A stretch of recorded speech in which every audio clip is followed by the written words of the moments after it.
This up. What do you think, Yeah. Amanda? We're good, I think. Good. But is it actually going? Yeah. Okay, good. So shush. Fine. Quiet on the set. Again. Okay, so this is official now? Yeah. Okay. All right. So, Chautauqua 3, sales, negotiations, and other dark arts. That's what we're going to talk about today. I'm afraid I don't have quite the CV that Ayanna has. So, if I had to rely You on graduated that, college. I remember that. Or at least you said you did. So well, High school. Yeah. Isn't part of the dark arts just to make stuff up though? I think you're onto something. You're sitting in the front of class, you clearly. Not by chance. You've self-identified as one of the bright ones in this group here.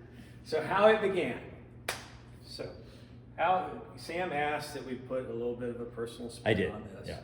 And he felt like it would be a little more meaningful if we could say, hey, I've always known I wanted to be a pilot, or I always wanted to be a teacher or an architect or something like that. Like, I've just known it in my bones that that's what I want to do. Well, for sales, I brought in this photograph of me going out on my first sales call. Aww. I was repping for Johnson & Johnson, moving their new diaper line in 1972. It's a big hit. No, actually, that's my mom and my grandmother's living room. We're getting ready to. I was going on my first airplane flight though, Ooh. from Bristol, Virginia, to Atlanta, Georgia, where we were living at the time while Dad was still in school. But I didn't have that. I don't know anyone that I've talked to who's in sales. It's like, yep, I knew it from day one. I wanted to be a sales guy. I did know that I wanted a nice car. Okay, so you're going to see a nexus start to develop. And I did. There was a man, and Sam referenced earlier that I grew up in Bluefield, West Virginia, and kind of a smallish mountain town. And there was one guy in town that had a Porsche 911. And I asked my dad when I was about 8 years old. I was like, Dad, like, you know that guy? He's like, yeah, his name's Dickie Mitchum. I went to high school with him. I was like, what does he do? And he goes, he's an anesthetist. And I go, What's an anesthetist? And he explained it to me, and I was like, that's great. He goes, why do you ask? I go, because I think I want to be an anesthetist. And he's like, Scott, you realize that to be an anesthetist, you need to be really good at science and math. And I was like, that's not me. So I have to find a different way. So it took me a while. It was a very circuitous route. But in order to get there, I was somewhat, diligent in the way that I went about this process. So this is how we work this thing out. This is early goal setting. It's important. Like, if I'm not going to motivate any mid-career changes in the sales tonight, probably, but it's important for me to instill in everyone. Yeah, I put the arrow there in case it was unclear which of the laughing guys, the stoned kids, and the Grateful Dead parking lot was me, and that came out as me. So, what did I want to do? I wanted to avoid math. That was priority number one. In fact, I literally picked my major, which was psychology, by going down and figuring out the one that had the least amount of math in order to graduate. So I avoided math, and I wanted to do something. I wanted to excel at what I did. Like, I really hated not being good at stuff. If I'm going to do something, I want to do it well. And most of the stuff that I did well, I loved. So I interjected love there because everybody's got to find their joy and all that stuff. That's important. And I want to make money, which I think I referenced earlier. The ill-fated anesthetist false start that I had as a kid. So, set those goals.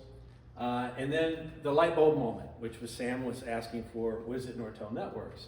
So prior to working with Sam, I was at Nortel Networks, and I was doing new product introduction, and I was doing sales engineering, basically. So I was doing all the work. I was writing up all the proposals. I was doing all the specs for all this equipment that we were selling, and I was working hand in hand with these sales guys. And the sales guys would then go out to this big steak dinner, and then they would come back with the deal, and then they would cash these massive commission checks. And I would be toiling away And I remember my boss one time gave me a $100 Amex gift certificate. You guys remember those things? They were like gilded. Yeah. It's like, congratulations on a job well done. $100, $100 US. When this guy goes cash with a big commission check, and I was like, hey, I go to, the head of sales at Nortel. I was like, I think I want to do this sales thing. Like, I like it.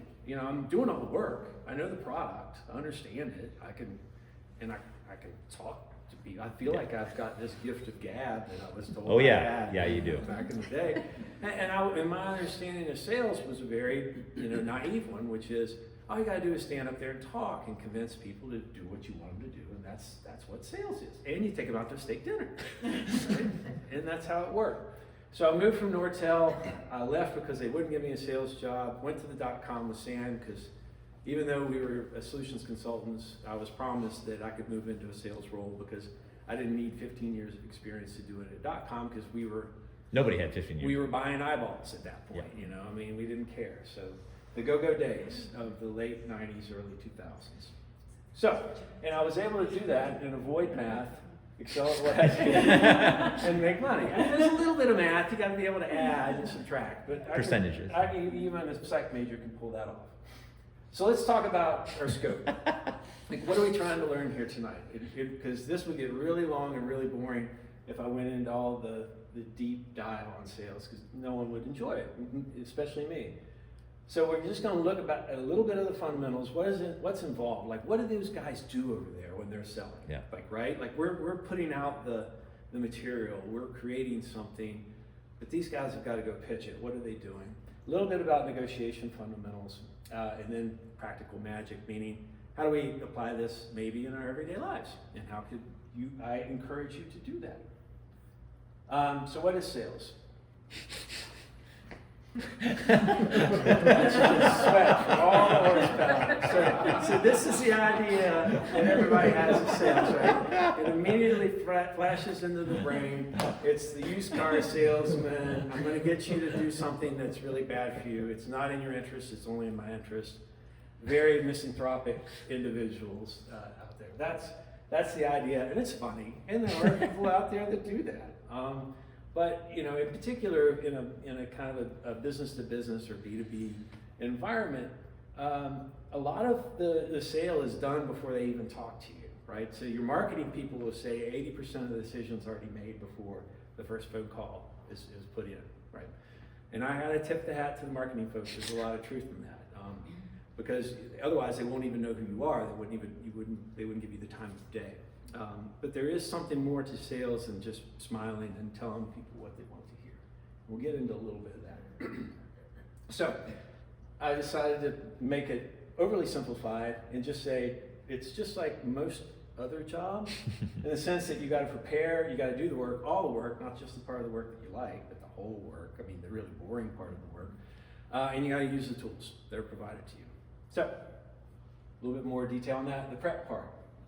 Know the product, know the market, know the competition, know the likely motivators, okay? This is like blocking and tackling sales 101 stuff. But that's really key. So, one of the things that, in particular in an enterprise level sale, if you're not bringing value to the prospective customer, they don't have time for it. They don't have time for this crap. In particular, one of my friends who's a med device rep, he's like, it used to be you could go into a doctor's office and they give you all the time you want. But now with the new, not now, but for the last 20 plus years, with the way insurance is compensating physicians, they don't have time for that. Like, if you're not in there telling them something that they don't already know, then they won't schedule time for you. So you can't get your product in front of them. And the same thing with what I did with software sales. So I had to understand the product, what the product could do, what the absence of that product would mean to that company. And I had to be able to kind of paint that picture of what the future might look like if they were to implement our solution. Conversely, what it might look like if they didn't, and show them the delta, and show them that what I'm asking for the product is less than that delta. Steak dinner, go. It's just that easy. No, know the market, know who you're talking to, be able to speak their language. That's another thing. Like, you get the sense that if you get in there and you're not one of them, you're not speaking their language, that can be problematic. And that might sound like manipulation, but it's not, in the sense that you're just trying to connect with people. Like you just want to understand. I want to know what problems are keeping you up at night.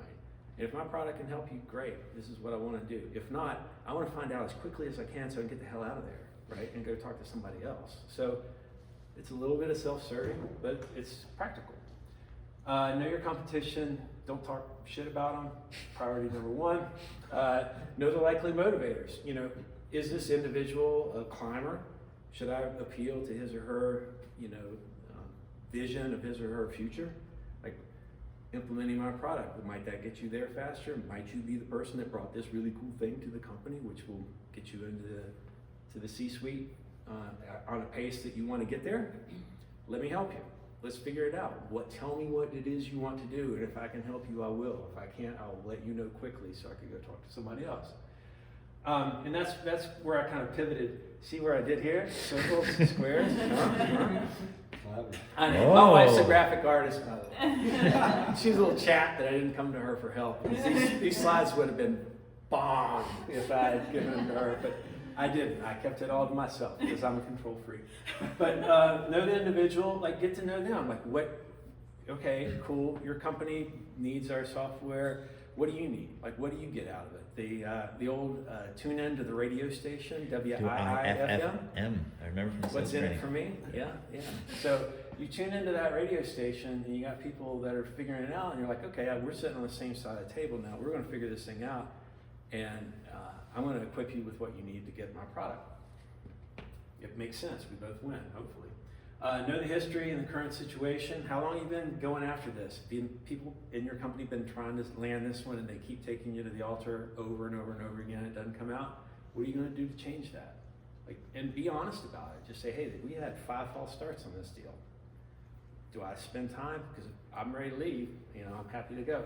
You're not trying to manipulate them. You're not trying to be hard ass. You're just trying to be honest and say, I'm not going to waste your time. You're not wasting my time. We're in this thing together. And know the address. When you go to an address like MapQuest, like I was there before we even had MapQuest, right? You got to look it up in a piece of paper, and there has to be addresses and streets and shit like that. And they change them on you. So do your planning. They sell companies. I had one thing. I was looking for a company that was like Acme or whatever. And I'm looking, and there was no Acme on any of these big in this office park. I call the guy up. He's like, oh yeah, we were bought 4 months ago, and the company's now XO. And I'm like, that would have been nice to know because I passed your building 8 different times. So do your plan. Get your shit together before you get there. You're going to be a lot happier, and things are going to go smoothly. Do the work. Ask the questions. That was my big deal. Like I was very inquisitive salesperson, maybe to the point of annoyance. But make sure that you know the market. Make sure you know the product. Ask questions. Is this going to help you? I'm not trying to trick you into buying anything. You're not going to be happy. You're not going to be a good reference if you buy something that sucks. Solve problems, even if it's not your solution. This is kind of that reciprocity thing. We've all heard of this, right? But over my career, I've set people up with other products and ended up making lifelong, referral partners, or they've left and gone to a company where they could use our product and they've immediately bought it without me having to sell it to them. They call me up and they're like, this is what I want. Now that I'm in a location where I can use it, because you didn't lie to me and sell me a bill of goods. Understand the team. It's usually not just one person that's going to buy it. Understand the process. They got to go to the board. Can this guy stroke the check? Convey the outcomes. Make sure that you tell them this is what's going to happen if you buy our stuff, and then work it to the closure. Make sure you say, look, you told me that you're going to have a decision before the end of this month. We're here. It's the end of the month, and I'm done. Thank you for your help. Get back to me when you're ready to buy. And that is legit. Like, you're not being a jerk. That is just saying, I've got other stuff to do. And if you want the product, you'll let me know. I don't want to foist this on you. And oftentimes they don't call back, which is great, because that means you didn't waste another minute on them. And then stay in touch with everyone. Even with those guys that go away, ping them. It takes 2 seconds to copy and paste an email to them. So that's the blocking and tackling stuff that successful salespeople tend to do. It's not very glamorous. It's no steak dinner involved in the whole thing. It's a lot of grinding it out, day in and day in out. Keep making the phone calls. Keep sending the emails. And as I said, if I got into too much detail about it, I would definitely lose the audience, no matter how many silly memes I put up there. I'm gonna interrupt you and just say, like, we were sales assistants or whatever for the bag carrying sales guys, and like something you brought up earlier that I thought was just funny was like this whole thing about you think you're selling a product, these B2B products to like a company, like, you know, Bausch and Lomb or, you know, B&D or whatever, but you're selling to a person. And that, like, understanding the motivators, like, I remember one thing was this whole motivation by objective, or what was it called? No. Oh, MBO. Management by objective. So like, you know, like this procurement guy has, like, they've told him, the management of the company said, like, you need to improve efficiency by 5% over the next 3 years if you want to get a raise or stay with the company or progress. And like, you know, the sales guys were very good about being like, so what's your MBO target? And then it was just like, oh, I got to improve like sales by 5% the next 3 years. It up every time. They will tell you exactly what and yeah, and it's like, oh, there's no dancing around. It's like, they'll just tell you what it is. And then you as the salesperson is like, okay, now in order to sell this thing, I've got to help this guy, who's always a guy, at that time, meet that objective. And it was like, I was amazed. I'm like, oh, I would have thought it would have been like, what does B&D want to achieve? But it's like, no, what does Dave need to achieve the next 5 years? And then you can make the sale. What does Dave need? And then, of course, we changed the business model and started charging them for shit, and we blew it all up after they fired their entire purchasing staff. But that's a story for That's Chautauqua 4. That's not our proudest moment. That was very difficult to pitch that idea. But this is what it all looks like. This is the dark underbelly. This is Salesforce for those who haven't seen it. But this is where I would spend my life. I would be looking at these charts. I would see what the pipeline looks like. Because remember, you're a salesperson. It's not just about what's a pipeline. Oh, excellent. It's like you have things at different stages of completion, right? You have them at the top of the funnel. You know, imagine the funnel. You got a big cadre of folks that you just talked to. You're not sure if they're interested or anything. All the way down at the bottom of the funnel are guys that are saying, we're going to buy this thing now, right? And all points in between. And so a healthy pipeline is one where, you know, you can make money today and you can likely make money next week and next quarter and next year. That's what you're looking for. And as I progressed into sales management, that's what I was looking for all the reps. So it all rolls up to dashboards like this. This is what you did. This is how you work the process. This is how when I would be sitting in my chair as VP of sales, could see who's doing the easy stuff. You know, who's the big hard-pressing closer, but who doesn't keep a good pipeline. This all reveals itself in Salesforce, and it's a magical tool. And they get in under your skin, and they own you. Right. Even when you don't need them. Do what? Even if you don't need them. Even if you don't need them, they will find a way to ensconce themselves into your company. They're like a tick, but they do good work, man. I have to say, I'm a big fan. You know. Sorry, you know, don't do it anymore, but when I did, I used the tools. So, you know, use those tools, use those graphics and again, I'm not going to tell you how to interpret those tea leaves, but it's pretty easy to figure out where you're spending your time based on this. It will track the phone calls you're making, the emails you're sending, the trips you're making, everything. The amount of time you're spending on absolutely everything. And so you can course correct based on that. Know where you're wasting the time. Know what your pipeline holds. Am I doomed in the third quarter based on what I'm seeing now? If I am, what do I need to do to soften that landing? Even if it comes at the expense of maybe closing a deal right now, I know I'm going to need it. I'm going to need to keep a job over the summer, right? And then use those resources. This is something that was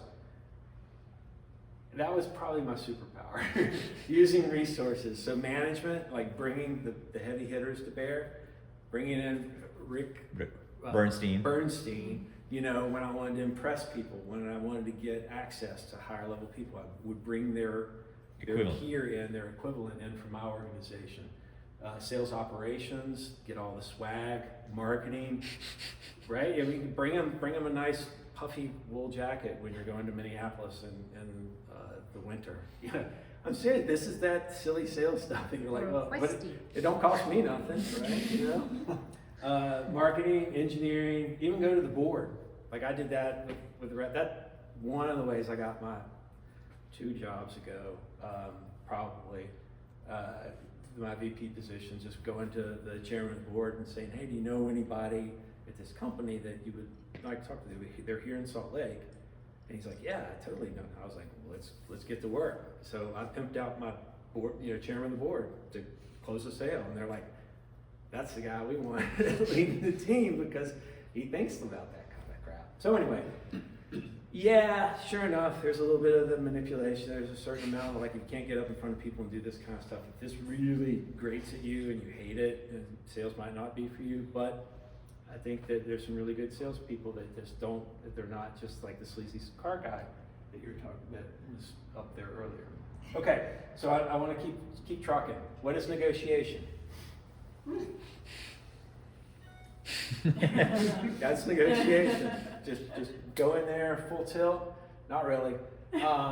Negotiation fundamental. Have a research number. Like know what your number is of what you're selling. If it's B2B, you've got a range. Adjust the number if needed. Never ever split the difference. That's the first signal that you get. If you're in a negotiation with somebody and they want to split the difference, you're in the ring with an amateur. So you should be able to work circles around. Wait, so go through an example. Like, I want to buy this car from you for $10,000. Or you're saying you're selling the car for 20. I say, I only want to pay 10, and then you're like, no. And I'm like, I want to pay. How about 15? We'll split the difference. Yeah, we'll split the difference. Right.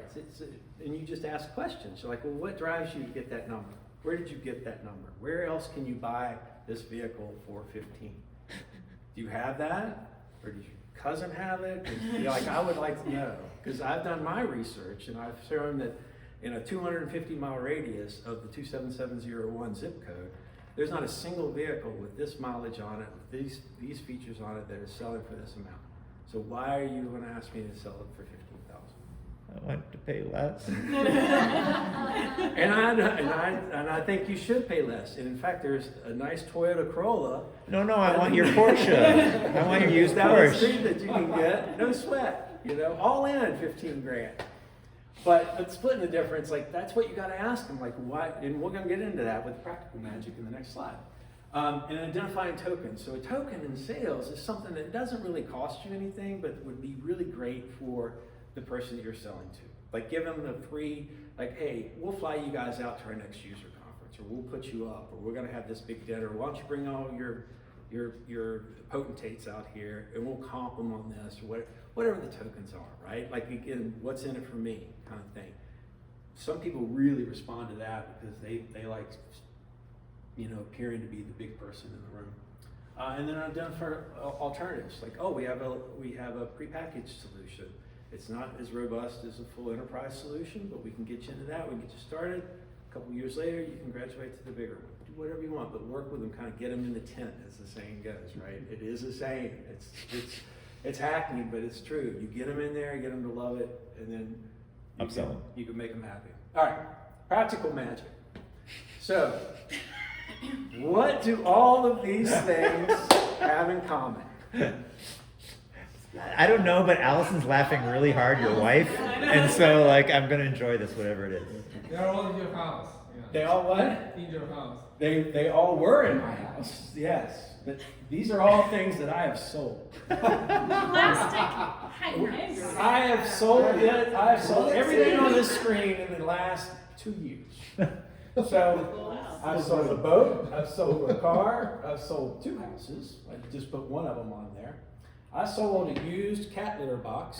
Did you wash it? Yes. I sold 2 old hoses, a clutch of Hey, by the way, I want my money. plastic.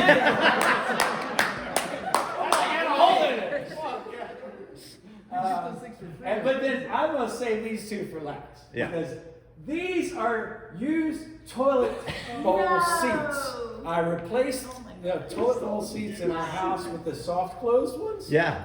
And I sold 3 for $5. People will buy used toilet, and this is to encourage you to do this, okay? This is a free with purchase polo duffel bag. I paid $0 for this, and I sold it for how much? $25 is a great answer. I got $25 overnight on this thing on Facebook Marketplace, right? So I'm just saying, people do crazy stuff. If you go in your house, empty out things, do Marie Kondo. But you can do this, man. You can actually do, if you apply these basic principles that I was talking about. I mean, some things are a little more difficult, right? But you go in and you're like, oh, don't try to sell your house without a real estate. Oh, no real estate agents in here. No, you're good. You're good. Okay. Yeah, don't try to do that. You're in over your head. The internet's a wonderful place. I got all my forms on the internet. There's blogs, there's web pages that'll tell you exactly how to do it, how to price it, how to figure out what your price per square foot is, what to do to make it, improve your curb appeal, all the stuff it's not like your neighbor who's going to build a house. Like, I'm an architect and I went to school for this shit. Right? I mean, I can actually read a blog and figure out on how to make my house look better. I can't build a wing on it. I'll still call you for that. Okay? But there's other stuff in there that you can do on your own, and you do your research and you figure out this vehicle. And there's Edmunds, and there's Kelley Blue Book, and there's NADA. You can go in there and figure out what that car is worth today. And they'll tell you 5 of them have sold in the last 6 months in this area and this is the average price, and this is the range of it. It makes it so much easier. So I'm here to encourage everybody to try that kind of stuff. Go into Facebook Marketplace. Go to Craigslist. Figure out stuff that you don't want anymore. Know what it's worth, describe it, kind of paint the picture of what it would be like if you woke up at your lake house and looked out. You had these 2 hoses. You had these 2 hoses. Glittering in the morning sun, covered in a little dew. Don't forget the toilets. Right next to the toilet seat. Not soft closed toilet seats, mind you, okay? Let's not oversell this thing. But you can do it. You can just, everybody's so scared of, not everybody, there's a lot of people that are terrified of selling stuff. But you actually can, and it can kind of be fun. You can make a little game of it. Just say, and don't don't split the difference. Don't say, oh, here's the good one. I had this thing on the market for like $30,000, and this guy's like, I'll give you $20,000 cash. And I'm like, cash? Really? You're gonna pay me with dollars? I was expecting puka shells. I didn't know what to expect. This is so good. No. Anyway, it's all out there. You can research it. You know your product. You can get it done. You can sell your car, sell your home, sell your household items, and avoid that. Sell it what you do and make money. Aww.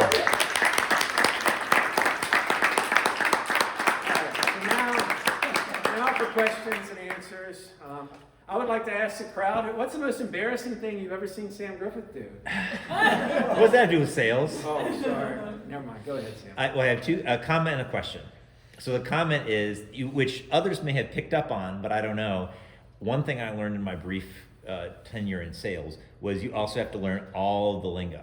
Right. Like, what's the win-win? That's a basic one, but like, the pipeline and, what's in it for me and the 30,000 foot view. It is hilarious how much lingo there is in sales. A ton of it, and especially in life science, right? So I sold in the life science space. We did, most of everything I sold during my career was to med device, pharma, biotech, and they can sniff out an outsider quick, right? Like you need to understand some of the language that they know and what they would use it for in the context.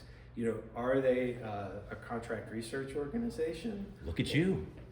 CRO. Mm-hmm. All right, so CRO, how do they get this done? Well, they've got to do it faster and cheaper than anybody else that's going to do it in-house. And so how do I help you do that? Well, my software can do X, Y, and Z to get you there. But it's it's just like anything else. If you're a big skier or a cyclist or a painter or a musician, and you meet somebody at a cocktail party and they're talking about cycling, and you can tell within 30 seconds this person doesn't know what the hell they're talking about, right? Because they're using all this antiquated terms and they're out of it. That is part of sales. It's called alignment. There's a term. And it's Oh. like you just say, you need to be able to align with the purchaser and understand where it is they're coming from and let them know that you can help them. Words are important, yes. The other was, you showed a picture of the house that you sold, the one on Knox. Yeah. Are you willing to tell a little bit of that story? Because it's very funny. You don't have to. I understand. Yeah. All right, so it is toot my horn, but I love to toot my horn. Beep beep. Like, as his wife, I would like to say he also does a lot of volunteer activities. It's not just make money; he actually does good things too. Right. How long has he been a big brother, Allison? Like 20 years? A lot. Oh, 28 years I've been Big Brothers. I've got the kid that I'm mentoring now, I've been mentoring since he was 7. He's And he 19. graduated high school. Like, it's a big deal. He's 19. Yeah, I'm not, AC is the cold, heartless, That's just the most interesting that's part like of you. 80%. No, I No, but the house, there's a wonderful thing now for those of you who are selling houses, there's the due diligence money, right? And so if you get this due diligence money, if they walk away, you get to keep their money. And the market is high, so you can ask for a lot of due Yeah. diligence. But at any rate, but I had done my research. I knew what the house was worth.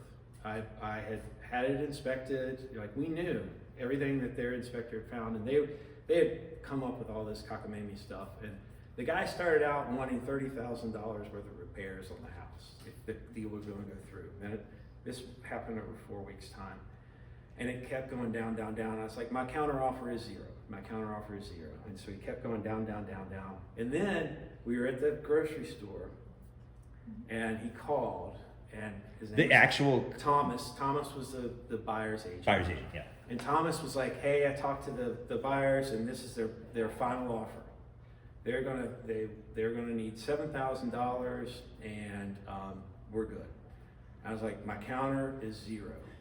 And he goes, Scott, as a percentage of the sale of this home, $7,000 is, a rounding error. He goes, do you want to lose this deal over that? And I was like, oh God, he asked me. And then I had to let the president pause, sit there for a minute, and I go, do you? And he's like, what? I go, do you want to scuttle the deal in your commission over $7,000? Because my counter is 0. He's like, well, they're not going to be very happy about this. I'm like, I'm really sorry. I don't have anything else to say about this, Thomas. And he hung up, and then 5 minutes later, as we were driving back, we had the contract. And so, This is the part you kind of this was all great, but like that's the part that I love about Scott is like I would never have anything like the Coneys to do that, and I think that's just. but I had his money. I had his due diligence It money, was which is oddly kind of. sexy at the time. I am not a salesperson. I don't like it. Whatever. But when I saw him and he was the. And by the way, you didn't say do you. You were on the phone. Do you? Because for those of you who aren't Breaking Bad aficionados, that's actually a line stolen from Heisenberg's character. When a drug deal was getting ready to go bad because the shipment was light, 1 packet. And to which the Michael Cranston character said, well, do you? And I was like, oh, that's fucking baller. I was like, I want to use that sometime. And Thomas walked right into it. Yeah. Like his mouth was open. Put the hook in, Scott. Yeah, okay, sorry. No, that's great. Other questions, comments, fact checks? Anything that didn't pan out, Joe? Okay. Yep, yes. What kind of car do you drive? Portion I love. I'm so glad I didn't have to ask. I'm that guy. I'm that guy. Yeah, but as she said, I'm giving the community. Volunteer, thanks. Yeah. Okay. Any other not so damning questions? Okay. Thank you all. Oh, thank you, sir.